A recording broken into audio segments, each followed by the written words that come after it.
Singularity एक ऐसा लफ्ज जिसे साइंस समझने की कोशिश कर रही है, मगर इंसान अभी तक उसकी गहराई तक नहीं पहुंच पाया। सिंगुलैरिटी आमतौर पर दो जगह इस्तेमाल होती है। कॉस्मिक सिंगुलैरिटी वो लम्हा जब पूरी कायनात एक बेहद घने, बेहद छोटे, बेहद ताकतवर नुक्ते में समाई हुई थी। न वक्त था, न जगह, न सितारे, न जमीन, बस एक नुक्ता। फिर एक धमाका नहीं, बल्कि एक फैसला हुआ और एक्सपेंशन शुरू हो गया। मॉडर्न फिजिक्स कहती है स्पेस और टाइम खुद उसी सिंगुलैरिटी से पैदा हुए, यानी वक्त भी कभी नहीं था, वक्त भी बनाया गया। टेक्नोलॉजिकल सिंगुलैरिटी और फिर एक दूसरी सिंगुलैरिटी, वो पॉइंट जहां आर्टिफिशियल इंटेलिजेंस इंसानी दिमाग से आगे निकल जाए, जहां मशीनें खुद को इंप्रूव करती जाएं और इंसान हैरान रह जाए। मगर सवाल यह है, इंसान मशीन से आगे बढ़ना चाहता है, लेकिन क्या इंसान खुद को समझ पाया है? अगर हम कॉस्मिक सिंगुलैरिटी की बात करें तो कुरान 1400 साल पहले कहता है, सूरह अल अंबिया 21:30, क्या काफिरों ने नहीं देखा कि आसमान और जमीन जुड़े हुए थे, फिर हमने उन्हें अलग कर दिया?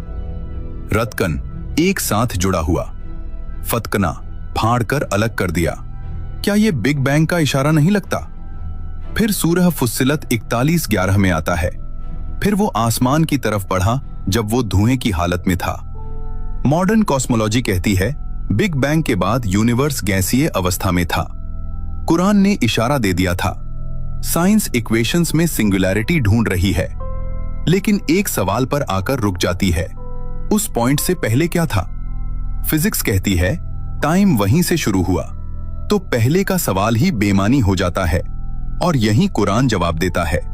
सूरह अल हदीद 57:3, वही पहला है, वही आखिरी है, यानी अल्लाह टाइम का हिस्सा नहीं, टाइम उसकी क्रिएशन है।